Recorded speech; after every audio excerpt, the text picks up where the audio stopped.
Saudações, amados irmãos e ouvintes. É pela graça de Deus que entramos com mais um programa, A Doutrina de Cristo. Estamos anunciando a mensagem precursora da segunda vinda de nosso Senhor Jesus Cristo, chamando os eleitos de Deus para se prepararem para o grande momento do arrebatamento. Avise a seus amigos, parentes, seus vizinhos. Vamos estudar juntos a palavra de Deus.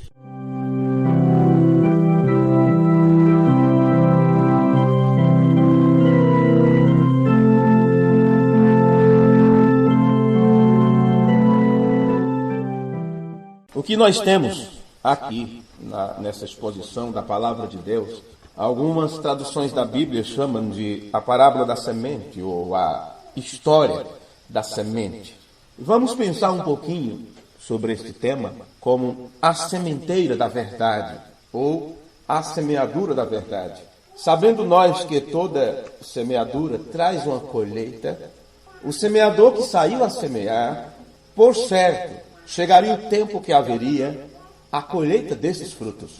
Porque todo aquele que semeia deseja que em um tempo aquilo brote, frutifique. E os frutos têm que ser colhidos, como eu sempre digo, para um outro plantio, para um novo plantio. E é claro, Jesus, o mesmo que falou sobre a parábola do semeador, ele também falou a respeito da colheita, correto?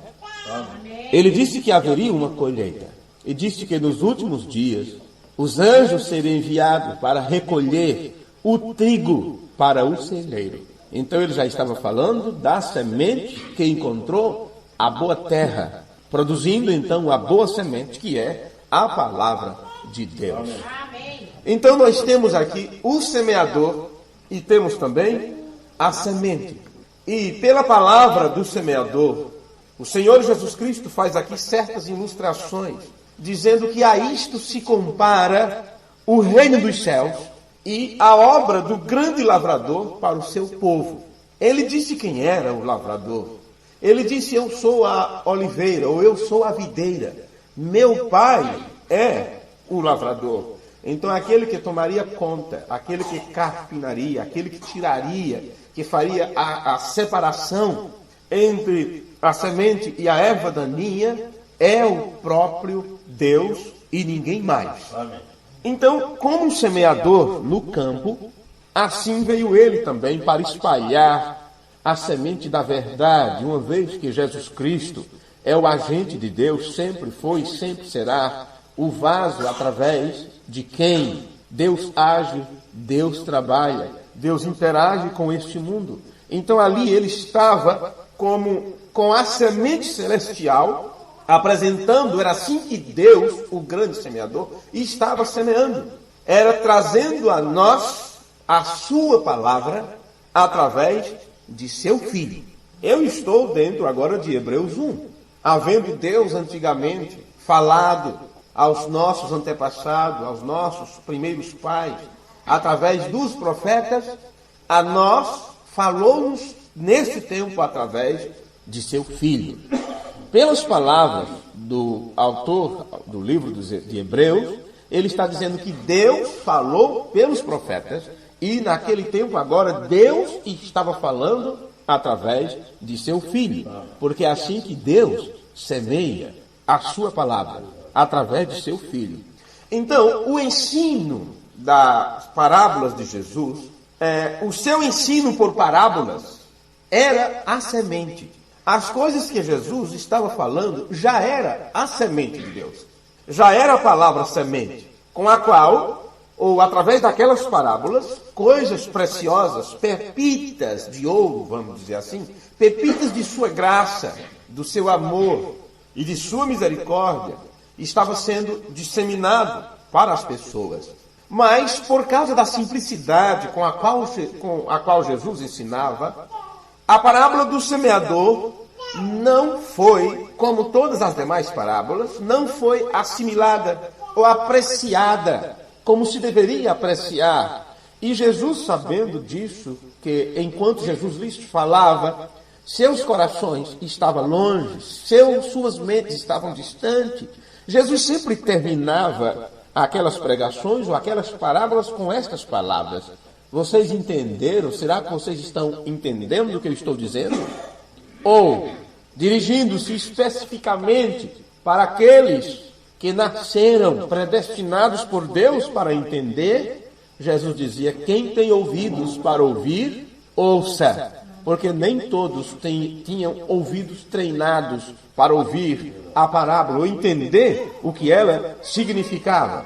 Então, da semente natural, que é lançada na terra, como milho, arroz, feijão, a batata, ou seja o que for, Cristo deseja dirigir-nos, o Espírito, direcionar a nossa atenção para a semente do Evangelho.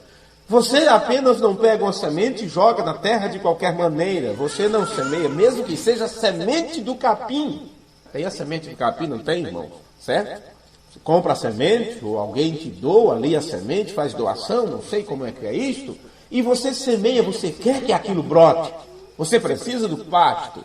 Mas quando você faz aquilo, você tem uma intenção, você tem um motivo para estar semeando, você tem um objetivo, você apenas não lança semente ao campo de forma aleatória ou com um pensamento em outra coisa. Você deseja que no tempo próprio, na estação própria, aquilo traga resultados.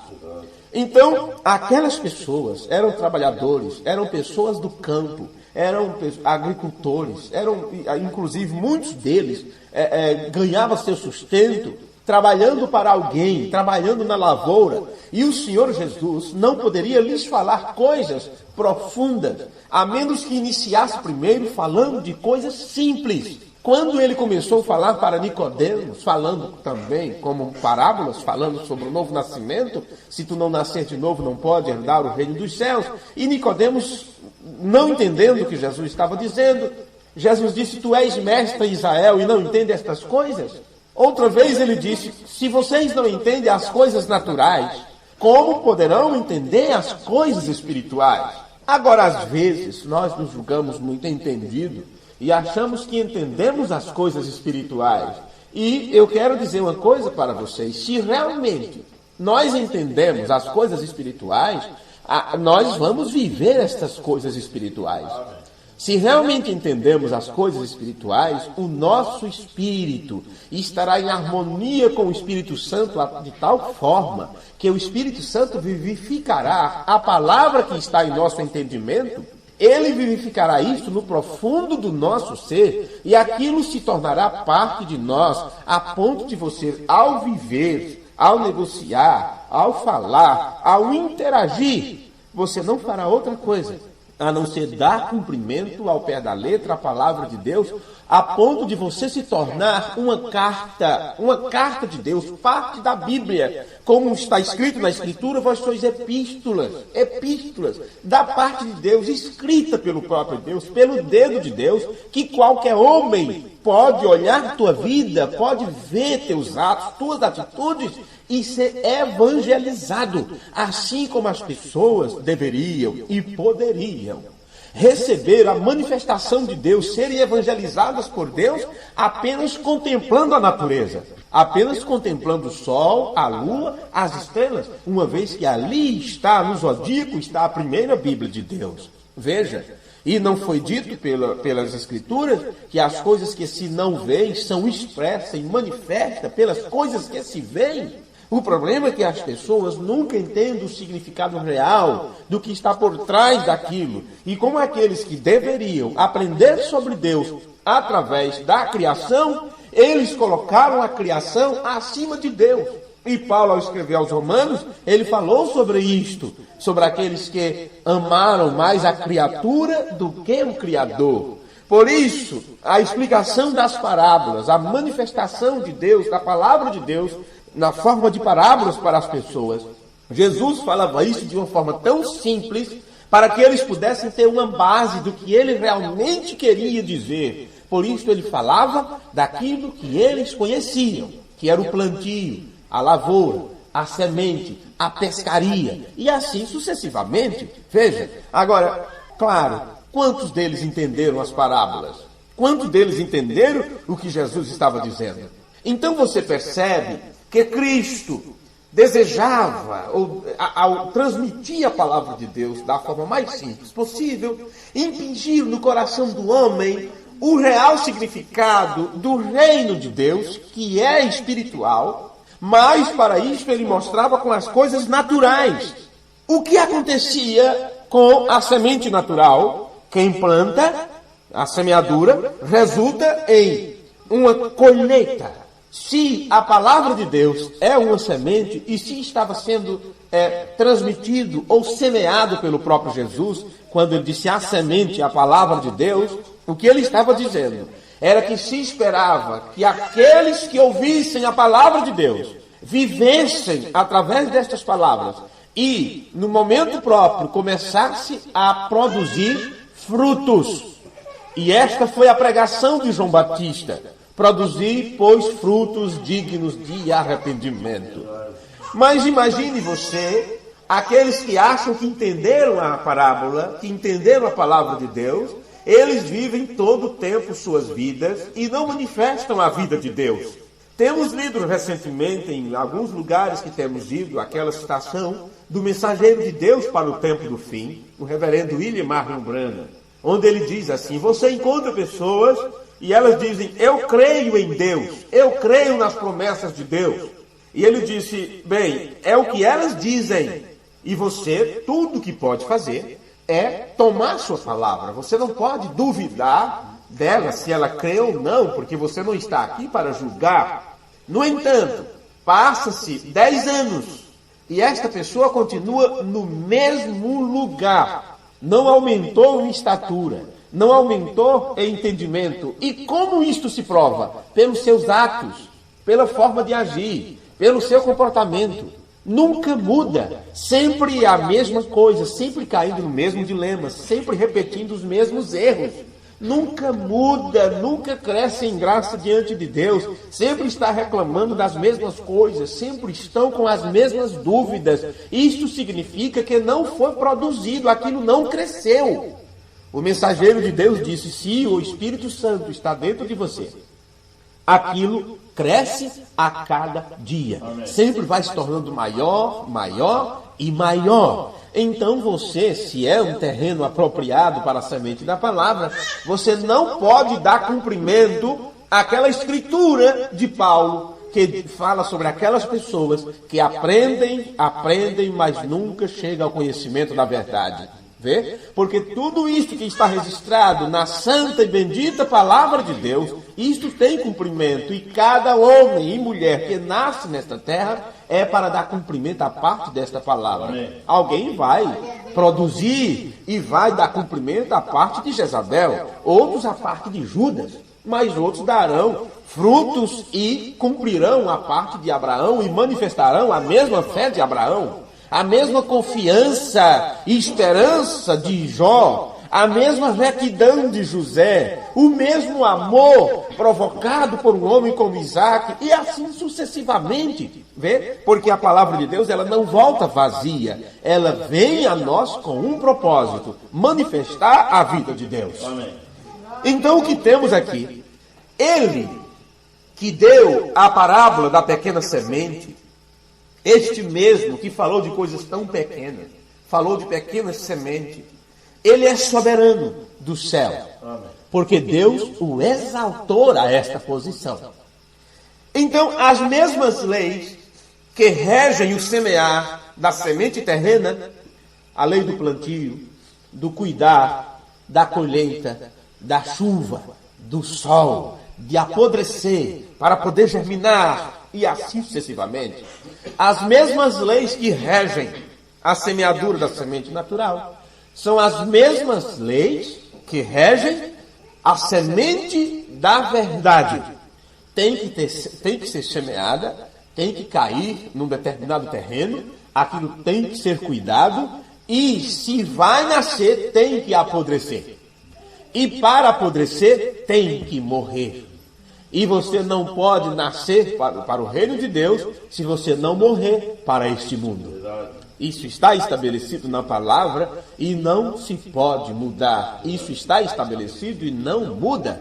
Você tem que morrer para poder viver. Se você quiser preservar a sua vida, Se você quiser preservar a vida da pequena semente, guarde ela em um frasco, ou seja, onde for, e ela vai ficar sempre ali. Ela vai ficar todo o tempo ali, mas ela não vai produzir, ela não vai se reproduzir de maneira nenhuma. E Jesus disse que se você for uma árvore que não dá fruto, vai ser cortada e lançada ao fogo. Então nós não temos escolha. Ou vamos, não é? Nós não temos escolha. Ou produzimos.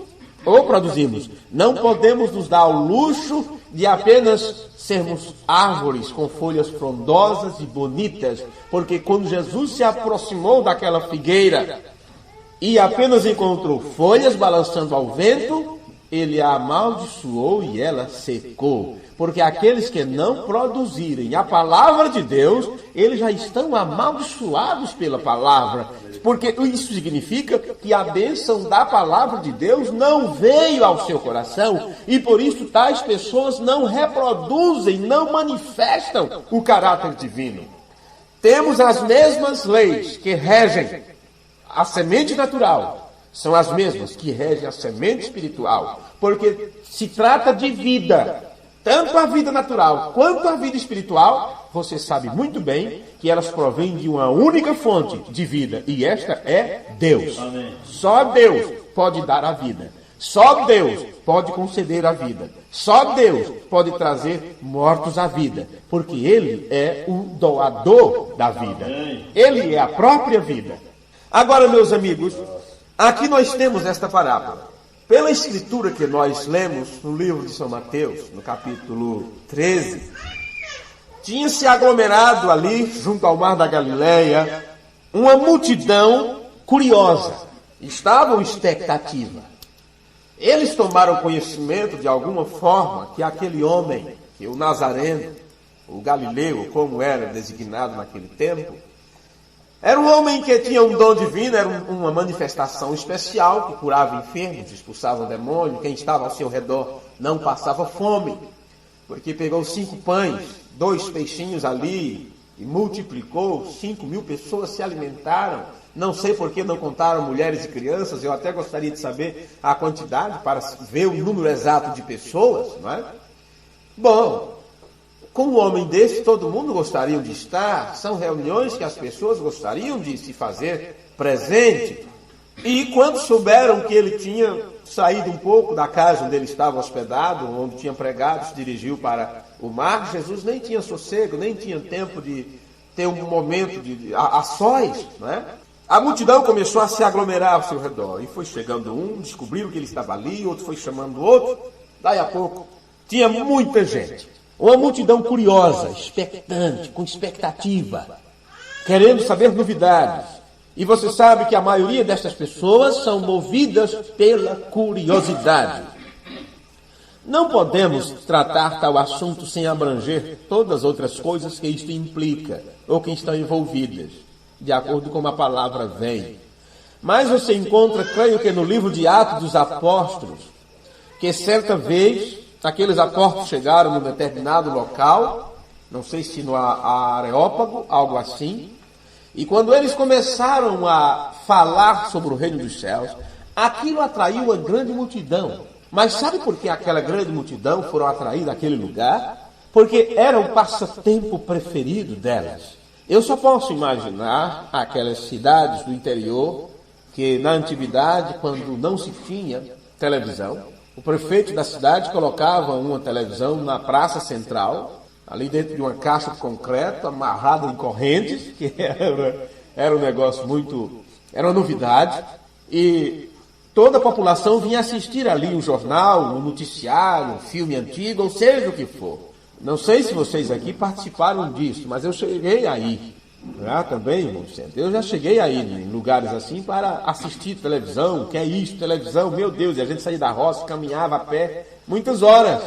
O irmão Antônio, creio que passou por isso e quando chegou lá estava desligado. Já tinha desligado, né? Perdeu a viagem. Pois bem, era novidade para a cidade. Eu conhecia uma cidadezinha do interior, na Paraíba, e lá, às 7, 8 da noite, ninguém ficava em casa. Muito calor, sertão bravo.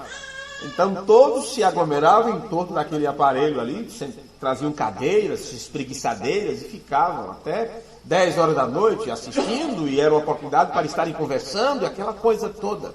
Então pense numa situação assim, era dessa forma que viviam as pessoas daquela cidade que eu mencionei, daquele lugar. Eles viviam de expectativa quando vinham dois filósofos para discutirem algum ponto, alguma filosofia. Então tinha as escolas de Platão, Aristóteles, não sei qual deles que tinha suas escolas naquela época, e seus descendentes levavam à risca, né, a linha de pensamento.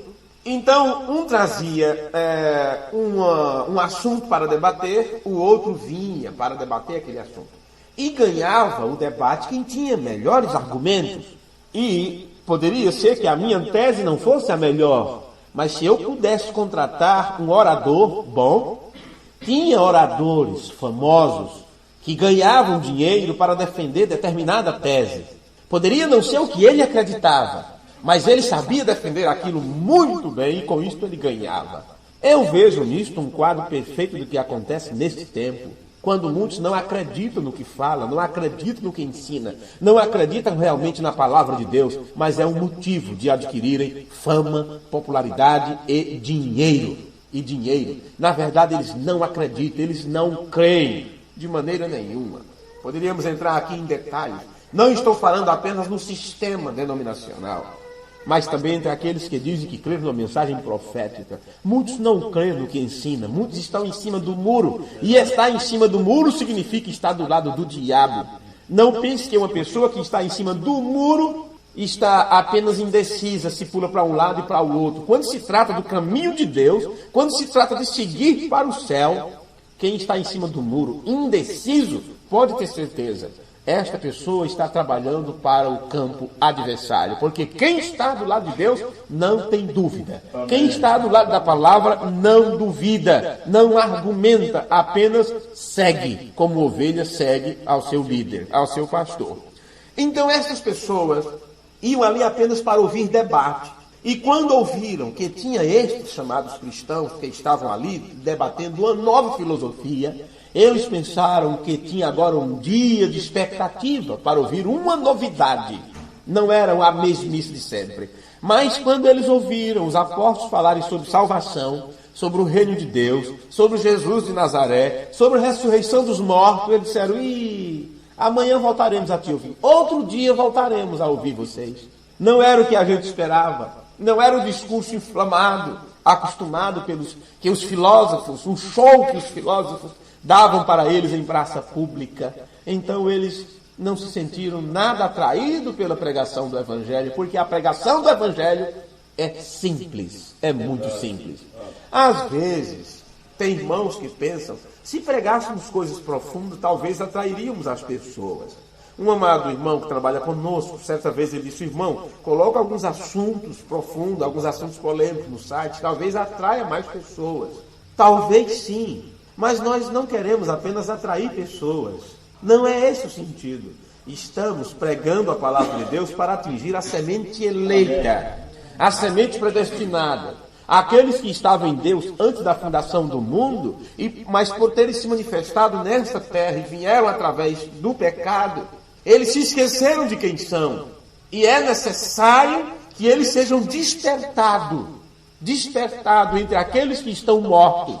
Porque estes estão como adormecidos, como em coma. Não sabe do seu passado, não sabe da sua descendência, não sabe da sua linhagem. Então a palavra de Deus vem como despertar e diz, desperta tu que dormes, levanta-te dentre os mortos e Cristo te esclarecerá. Então nesse esclarecimento de Cristo você tem muitas coisas. Cristo dirá a você quem você é. Dará a resposta de onde você veio, o que está fazendo aqui, para onde você vai. Disso se trata uma iluminação, um despertamento. Significa despertar para a vida, despertar para a vida eterna, ressuscitar com Cristo, ainda estando nesse corpo de carne. Vê? Bom, naquele dia que Jesus estava ali, no mar da Galileia, uma multidão curiosa, cheia de expectativa, para ver e ouvir Jesus, talvez esperando milagres acontecerem. Alguém poderia dizer, pelo tanto de gente que está, muita coisa vai acontecer aqui. Outro diria, bom, ouvi dizer que houve uma pesca maravilhosa. E a pesca maravilhosa fez com que eles jogassem a rede uma única vez e trouxessem tanto peixe que todos eles, os discípulos que estavam no barco, tiveram que correr para ajudar, e a rede quase se rompendo com tanto peso. Os irmãos que pescam ficam com água na boca, né? Não só querendo ver uma cena dessa, mas participar, não é verdade? De um momento como esse. Já pensou? Você passar toda noite pescando, ter feito tanto, rodeado todos os lugares ali, nada de peixe, e alguém chegar da praia e dizer, lança do outro lado. Que é isso? Quantas vezes fizemos isto? Mas jogue agora. Quando jogaram, de onde veio aquele cardume de peixe? Será que os peixes se aglomeraram em um único lugar naquela hora? Apareceram de repente? Ou será que aqueles peixes surgiram ali da mesma forma que surgiu aquelas dracmas de ouro, de prata, não sei, na cabeça daquele peixe, ou na boca daquele peixe que Pedro foi lá pescar para pagar o tributo? Ou será que aqueles peixes que apareceram ali foi pelo mesmo poder que fez com que aqueles 2 peixes fossem multiplicados e alimentassem mais de 5.000 pessoas? Será que aqueles peixes não surgiram ali pelo mesmo poder da palavra que disse, haja luz e houve luz? Haja pássaros e os pássaros começaram a voar? Haja sementes frutíferas sobre a terra? Haja peixes e as grandes baleias, grandes animais marinhos? E eles então surgiram? Será que não foi o mesmo poder que colocou o céu no seu devido lugar, o cosmos, melhor dizendo, o universo, toda esta imensidão, planetas, estrelas e tudo mais? Pois as pessoas, sabendo desses acontecimentos extraordinários, com certeza, no mar da Galileia estavam esperando um acontecimento muito grandioso.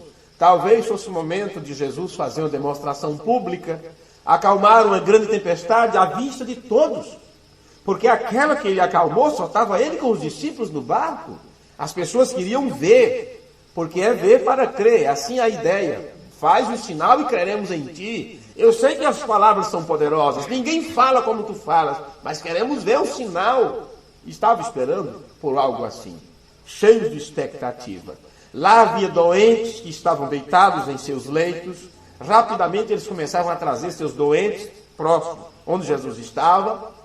E eles estavam esperando Jesus apresentar a eles um grande caso. Deus lhe havia dado o direito de aliviar a dor daquelas pessoas. Deus tinha dado a Jesus o poder, a capacidade de interagir com as pessoas e tirar suas dúvidas, responder suas perguntas, curar suas feridas. Vê? Ele era o bom samaritano, o bom pastor, aquele que tem traz o azeite para aliviar a dor, a ferida, a chaga. Jesus tinha isto. E está estabelecido desde o Antigo Testamento. O Espírito do Senhor Jeová está sobre mim. Ele me ungiu para dar vista aos cegos, para levantar os coxos, para libertar os cativos. Ele tinha esse poder. Deus deu a ele esta capacidade para aliviar a dor de uma geração pecaminosa e que agora, repreendida, ao repreender a enfermidade, Jesus poderia então difundir a vida destas pessoas, difundir saúde e paz. Então é claro que todos os necessitados queriam estar ali. E a multidão aumentou de forma contínua. O povo se comprimia para ouvir Jesus. Era um empurra e empurra para chegar mais perto, para estar mais próximo. Muitas vezes, os apóstolos tinham que fazer uma corrente. Vocês já viram em algumas reportagens que é feito com alguns políticos, com alguém importante, não é? Então vem ali os policiais, guarda-costas e tudo, e eles ficam de mãos dadas ali e formam uma corrente para que as pessoas não invadam. Não é apenas porque aquela pessoa pela importância que a pessoa tem, mas aquela pessoa, importante ou não, mas por as pessoas estarem naquela expectativa, podem causar dano, pode matar, pisotear aquelas pessoas. Cada um quer pegar um pedaço, né? Cada um quer pegar uma parte para si. Os discípulos, muitas vezes, eles tinham que fazer uma corrente humana, fazer um elo, para proteger Jesus da multidão. Em algumas ocasiões, vocês têm o caso das crianças, que as mulheres, os pais, traziam para Jesus e os discípulos impediram. Vocês sabem a história da mulher do fluxo de sangue. William Branham conta a história daquela mulher em alguns dos seus sermões, o quanto que ela lutou para chegar até onde Jesus estava, se arrastando entre a multidão, se arrastando entre as pessoas, e disse: se eu conseguir apenas tocar na ponta da sua vestimenta, eu serei curada. Vê? É contado também para vocês, como fazendo uma simulação, né, para que as pessoas possam compreender, a mulher que ungiu os pés de Jesus, o quanto que ela fez, o quanto que ela lutou, a barreira que ela enfrentou para entrar naquela casa e chegar até onde Jesus estava. Vocês conhecem a história da criança que foi ressuscitada, creio que no México, se não me falha a memória. A criança tinha sido morta às 9 horas da manhã. Talvez vocês digam: eu já conheço todas essas histórias. Mas tem pessoas que ouviram isto e que nunca ouviram determinadas coisas. Então é importante elas saberem também. Mas aquela criança foi morta às 9 da manhã. O médico deu o óbito. E aquela mamãe levou a criancinha para casa. E lá para a noite, lá para as 10 da noite aproximadamente, não lembro agora o horário, foi que aquela mulher pôde chegar até onde estava o homem de Deus. Naquela campanha, naquela reunião. Ora, a polícia local jamais deixaria aquela mulher chegar até onde William Branham estava, pregando, ministrando aos enfermos. No entanto, ela não mediu esforço.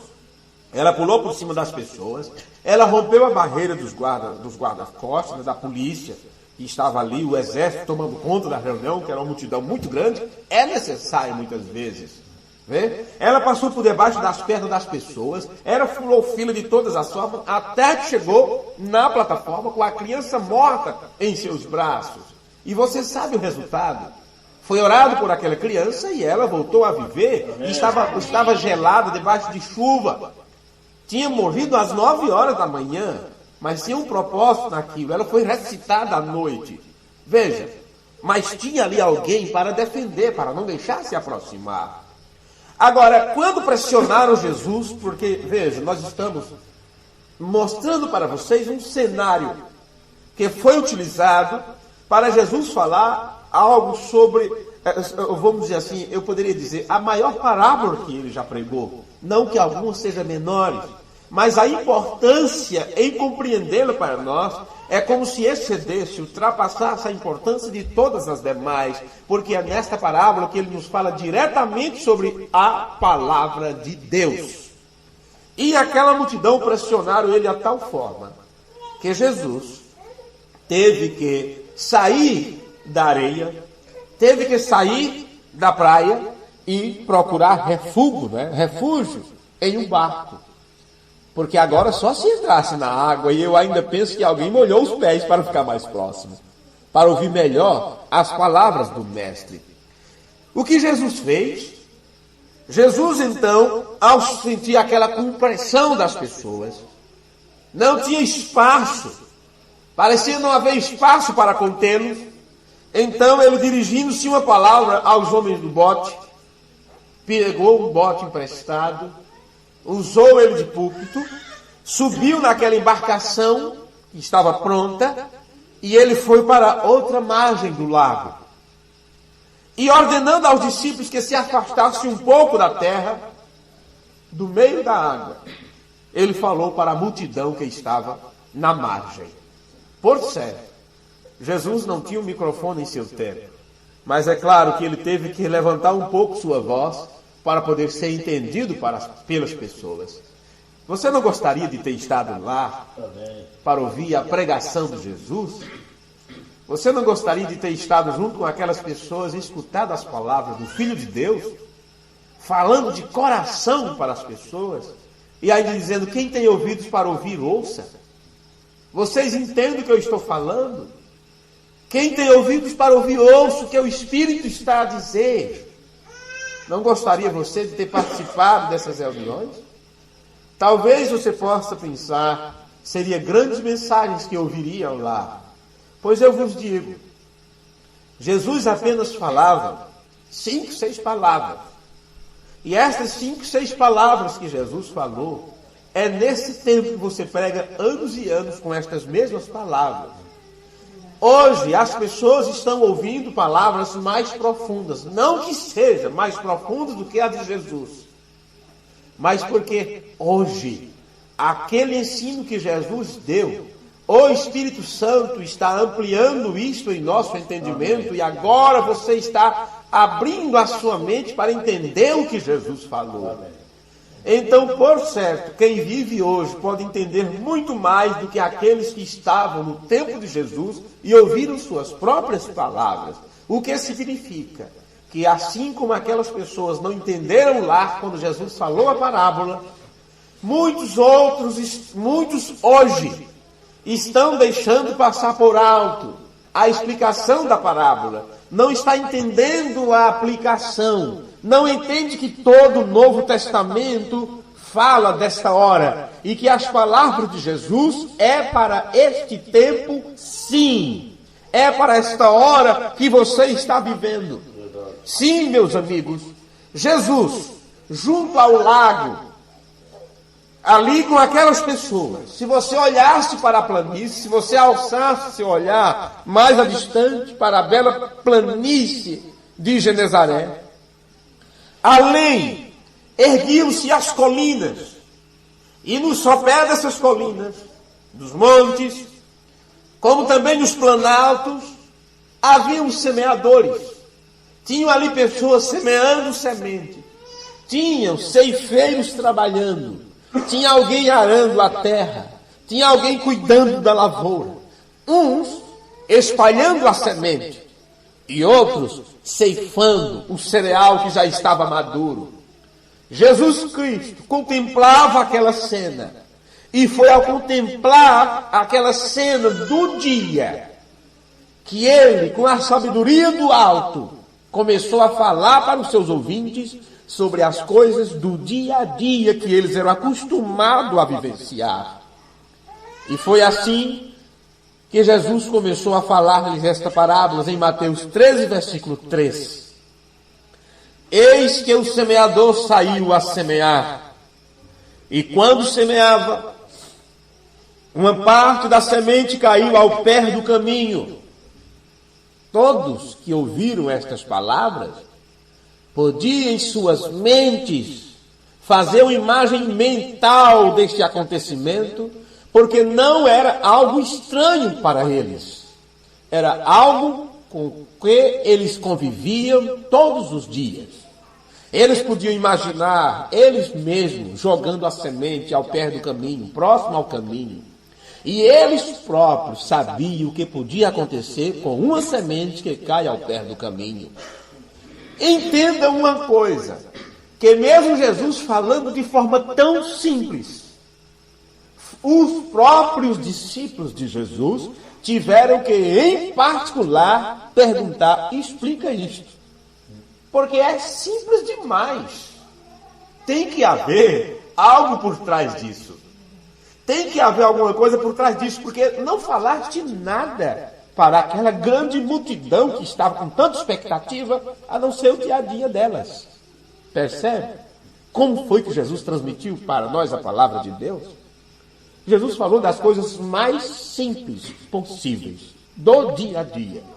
Como poderíamos pregar, baseando-nos no que o irmão Elias faz quando ele vai ver seu sítiozinho, quando vai olhar a vaquinha, se já teve seu filhotinho, se estão se alimentando bem, se estão com carrapato, se estão com algum berno. É berno que chama também por aqui. Uma determinada mosca, não sei como ela consegue furar um couro tão duro, o couro do boi, e colocar ali sua larva, e aquilo acaba com o animal, emagrece o animal. Tudo isto poderíamos pregar baseado nisto. Veja, estão no pasto, estão se alimentando. Mas por que, de alguma forma, uma mosca varejeira vem ali e coloca aquela larva que acaba com o animal? Não é isso que acontece com muita gente?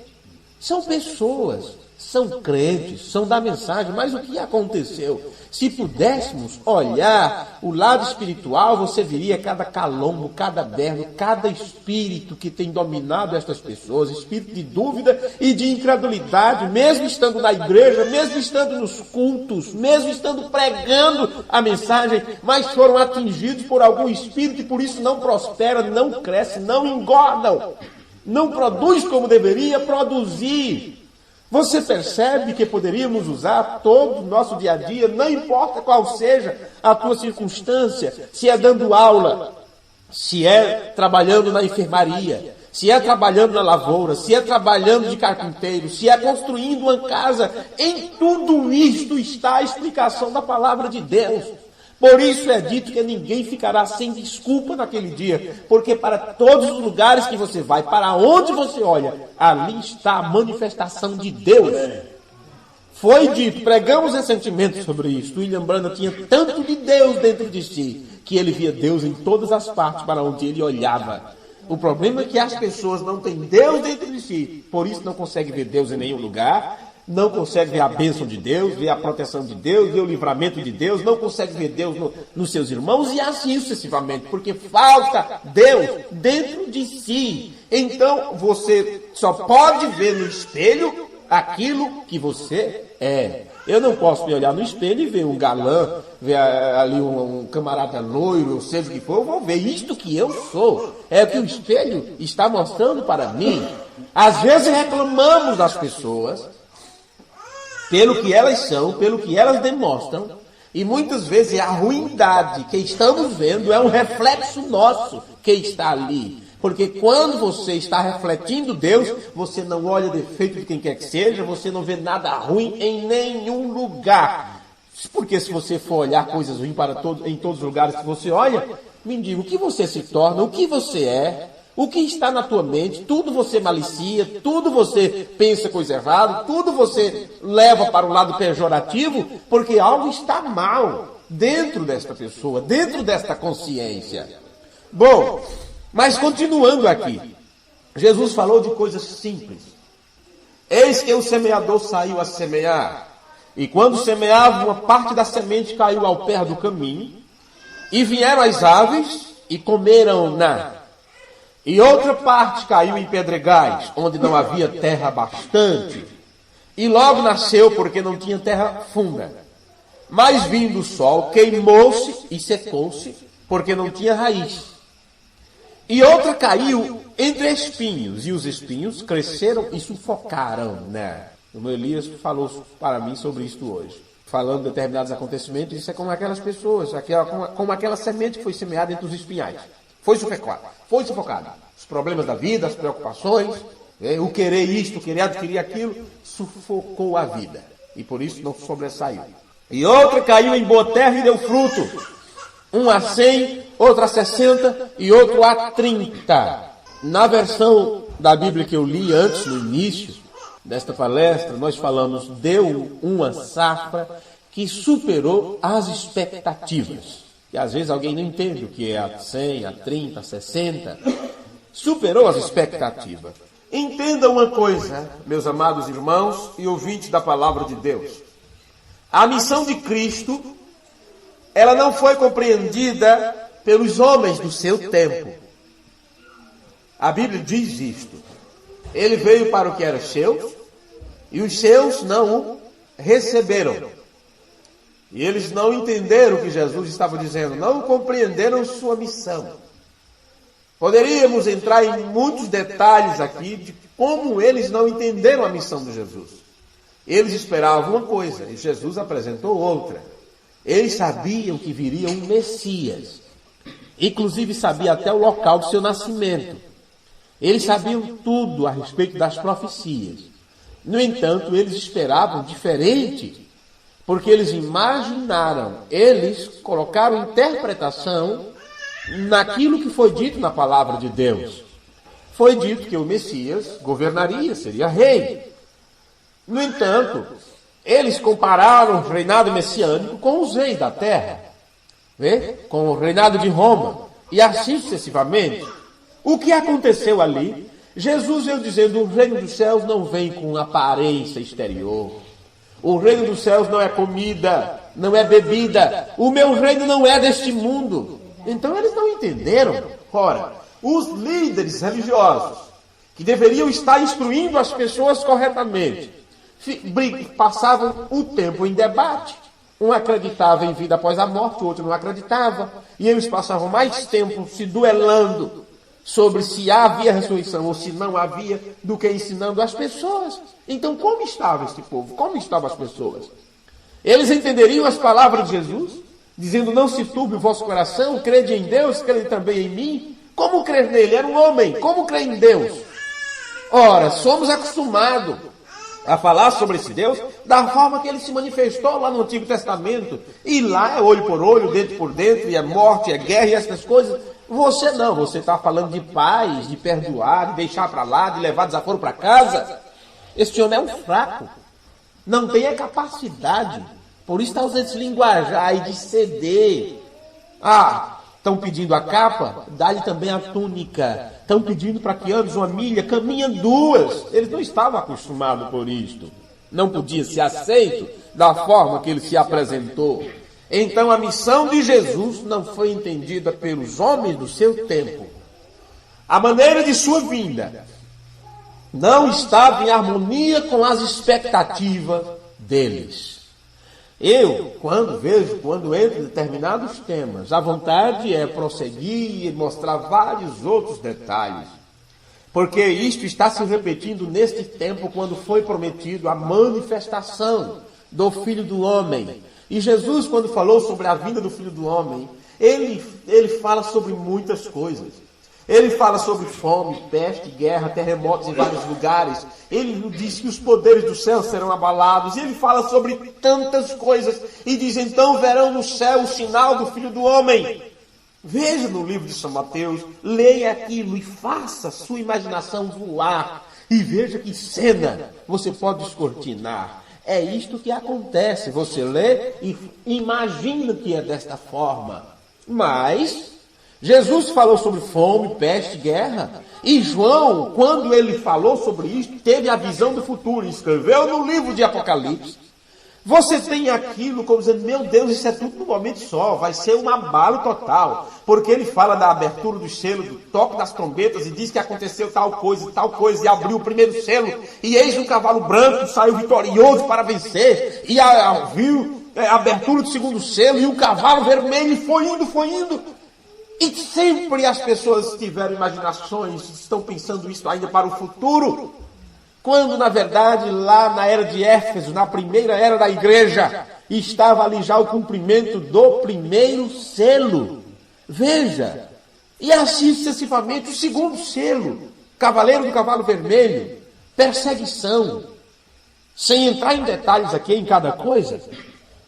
O terceiro selo, na abertura do terceiro selo, cavaleiro do cavalo preto, Roma vendendo salvação. 1 medida de trigo para 1 dinheiro, 2 medidas por 2 dinheiros. Isto foi lá para os anos 1500.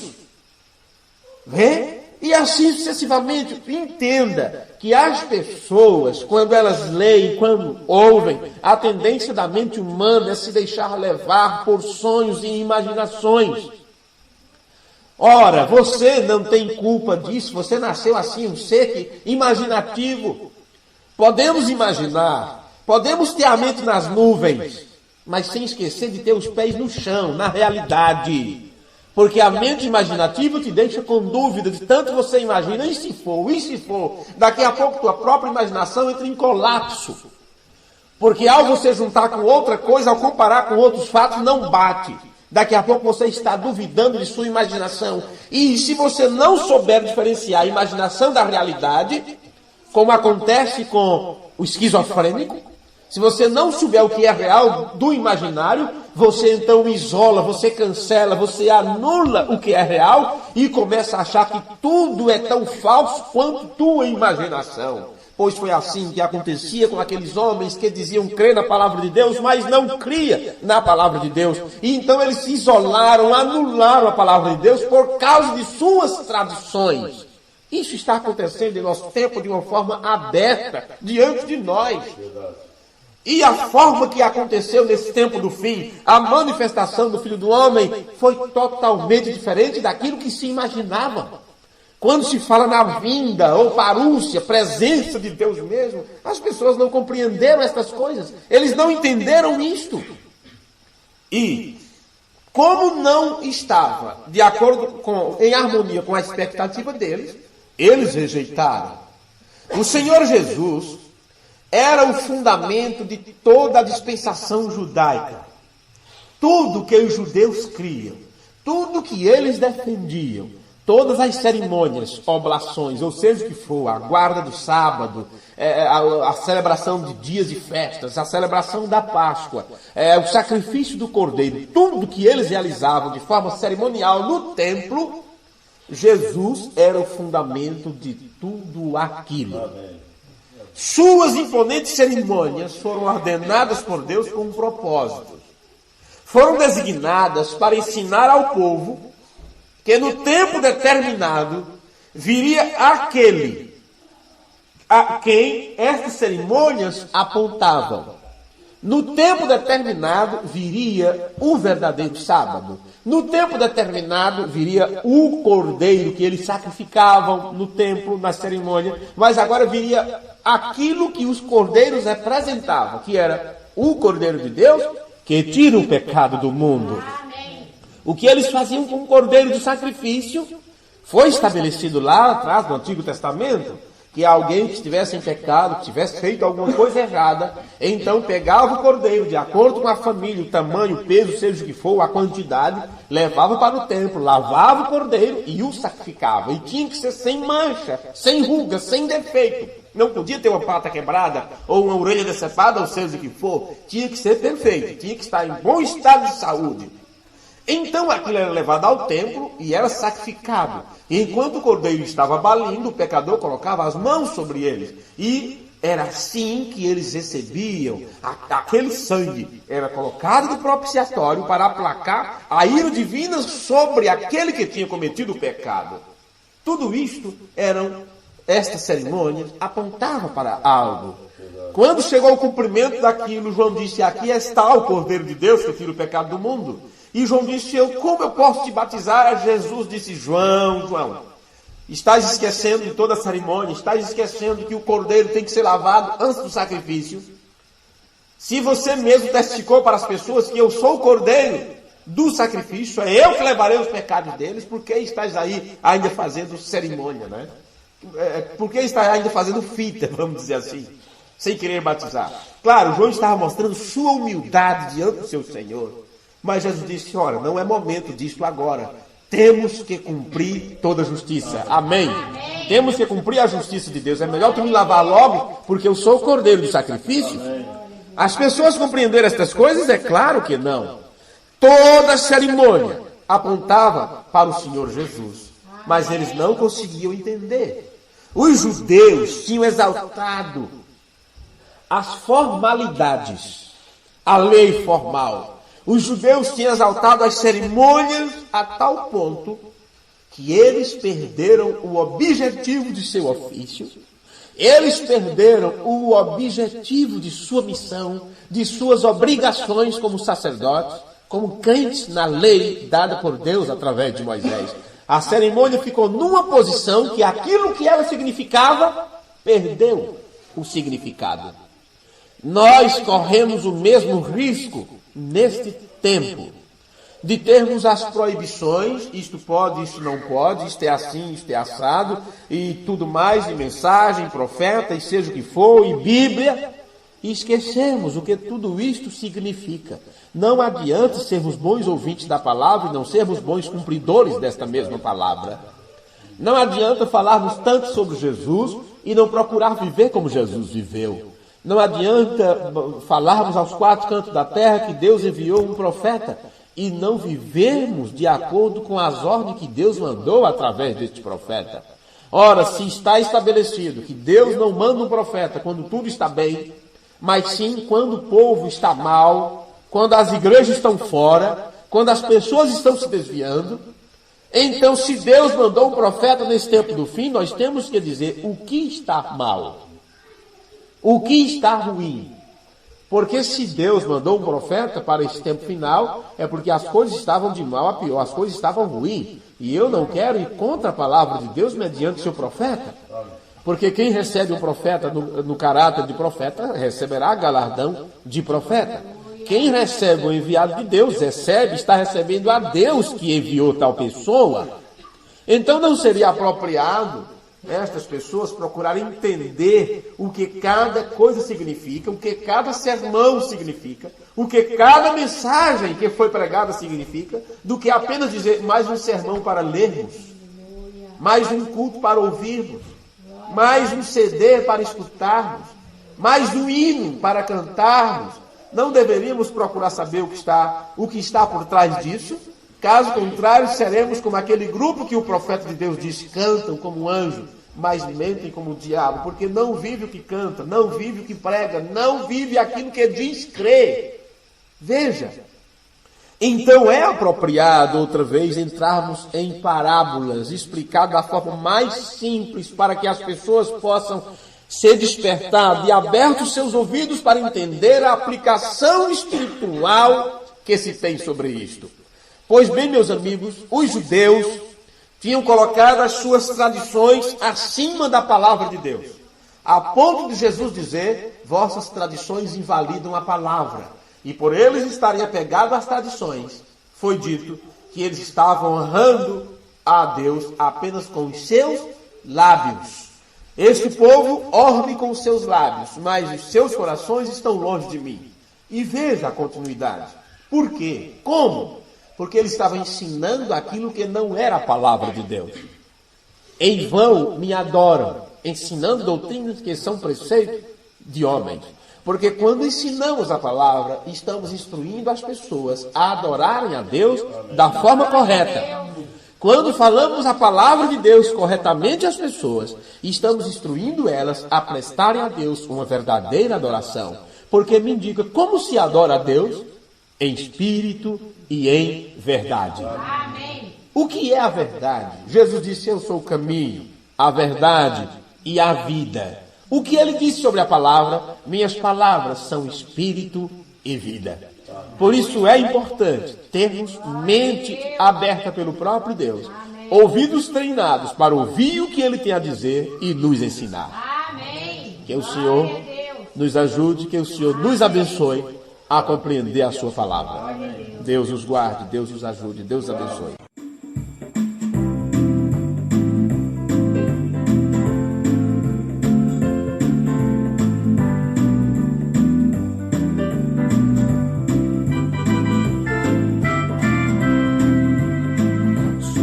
Estrangeiro, sou forasteiro, só uma noite moro aqui, só uma noite moro aqui. Oh, não me impeça, desejo seguir para a cidade maravilhosa.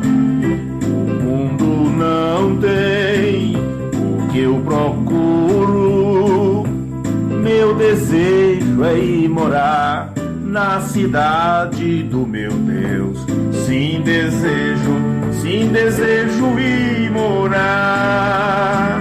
Lá ninguém chora, não há angústia, não há pecado e não existe a morte. Sou estrangeiro, sou peregrino. Só uma noite moro aqui.